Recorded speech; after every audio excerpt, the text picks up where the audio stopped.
Welcome to this podcast from the Medical Journal of Australia. My name is Sam Hunt, the MJA's News and Online Editor.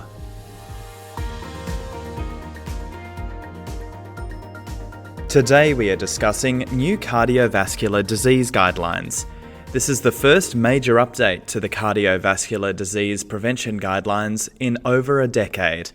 The Heart Foundation estimates this could impact the care of 8 million Australians. My two guests were co-chairs of the expert panel that developed the guidelines and are with me now. Professor Mark Nelson is chair of the Discipline of General Practice at the University of Tasmania, and Professor Garry Jennings, AO, is the Chief Medical Advisor of the Heart Foundation. Professor Nelson and Professor Jennings, thank you so much for joining me today. Thank you. Thanks for having us. Thank you. Professor Jennings, I'll start with you. These new guidelines were released in July 2023. Can you talk me through what's changed at a high level? Well, this is a completely new guideline, and I guess the most important thing is it's based on the very latest evidence and a whole lot of information that's come to light since the last time this was done in 2012. It looks at a wider age range, people from 45 to 79 or even younger if they've got diabetes or for First Nations people.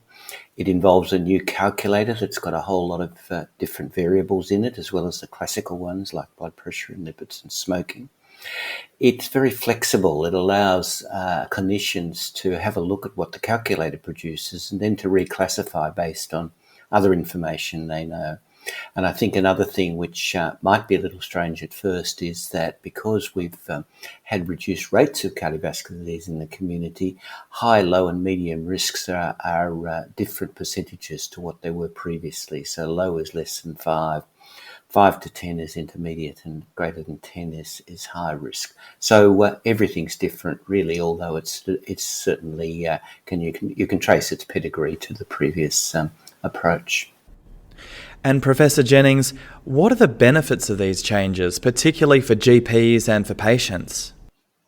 Well, the main thing is it's contemporary and it's evidence-based, so that doctors can have real confidence in applying this and helping classify their patients as to who might need therapy, who might need close watching, who might need less close attention.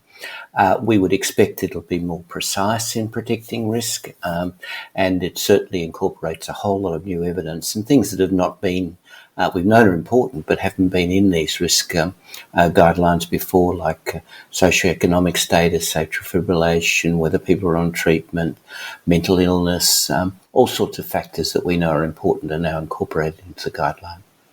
And Professor Nelson, I'll turn to you now.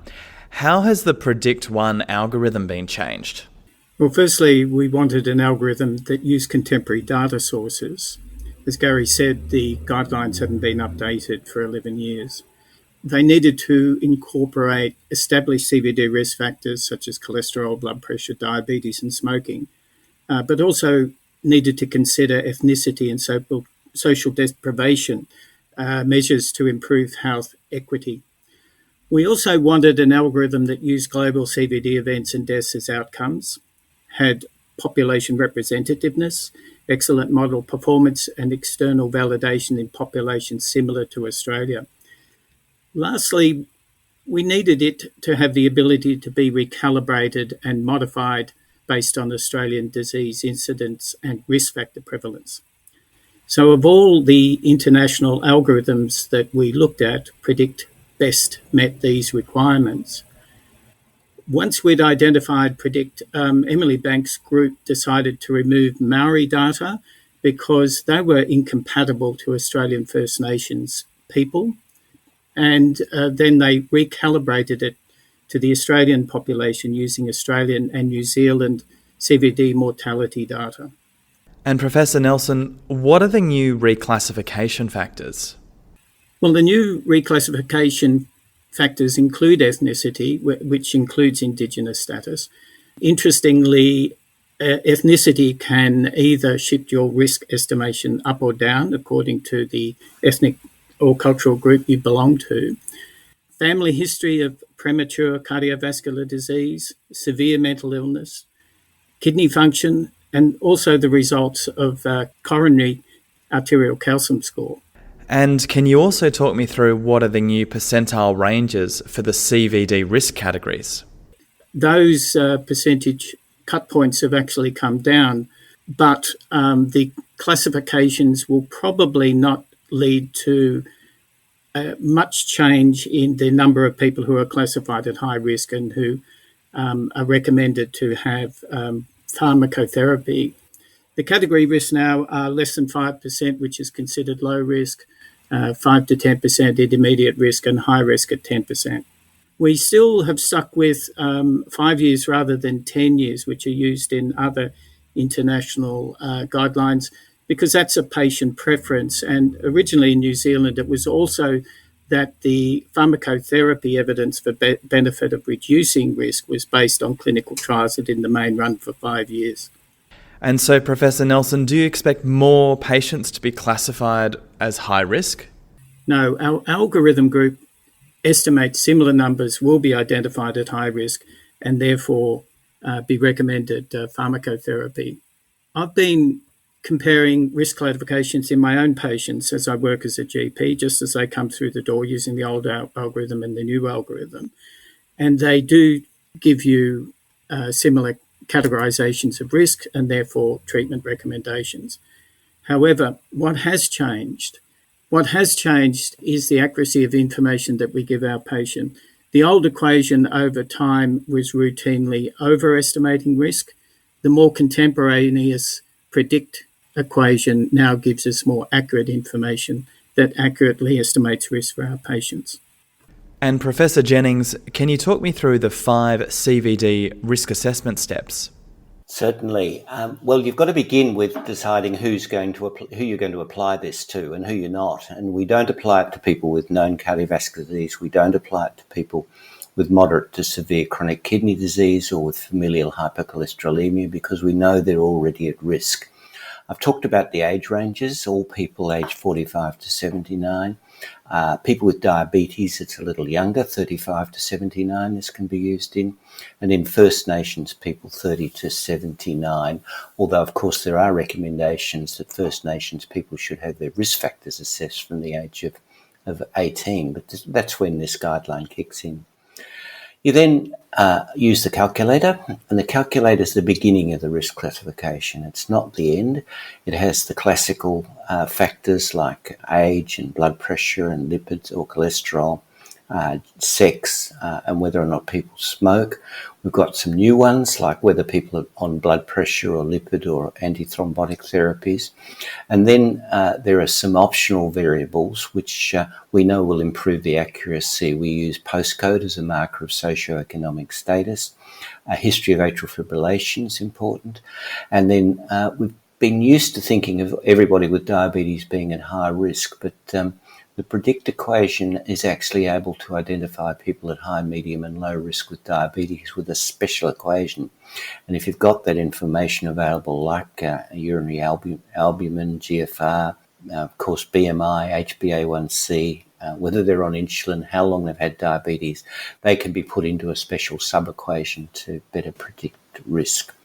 Out of that, you'll get a risk category, and we've already talked about those. They'll be low if it's less than 5%, intermediate 5 to 10, and high at 10%. And that's when really the art of medicine kicks in. That's when clinicians can have a look at these reclassification factors, and if they feel that the calculators come up with a figure that's too small or too high, or someone very close to a threshold, they can take these things into account. And as Mark's already described, that's measures of chronic kidney disease, family history, severe mental illness, ethnicity can put it up or down. And if you've got the result of a coronary artery calcium score, that can influence decisions too. The fourth step is communicating risk, and that's something we've put a huge amount of emphasis on in this particular guideline development. We looked at the literature. It's very clear you've got to be able to do that in more than one way because different people respond to information in different ways and understand information in different ways. You can then play with the calculator and talk to the patient about what would happen if we were able to lower your lipids or blood pressure, how that might influence the figures we've come up with your risk. And then, of course, we get on to management. That's the final stage, always based on lifestyle modification. There are recommendations about smoking, about a heart-healthy eating program, about alcohol, physical activity, and a healthy weight. And of course, people at high risk are recommended for blood pressure lowering medicines and lipid modifying medicines, provided they're not contraindicated. People at intermediate risk, you can consider those. And of course, people at low risk, you'll observe and have a look at them in a few more years. There's particular practice points for First Nations people throughout the guideline at every point. There's lots of consumer input too into this guideline, and I think people are finding this very user-friendly. But essentially 5 steps to risk assessment. And Professor Jennings, what's the importance of updating these guidelines? I think the importance is that data are emerging all the time, and therefore it's very hard we know these things are important. They have been since, for decades, we've understood the social determinants. We haven't been able to put a number to them, and we haven't been able to tease them out from the biological factors that we know are important in risk factors. So new evidence is important. The other thing that's very important for updating guidelines is new technologies. We've already had to consider things like polygenic risk scores, coronary calcium scores, various other ways of assessing risk, which we know are related to risk, but we're not yet in a position to be able to say they're ready for prime time. We understand how they interact with the other factors that we already know are important, like blood pressure, cholesterol, smoking, things like that. And is there anything else you'd like to mention?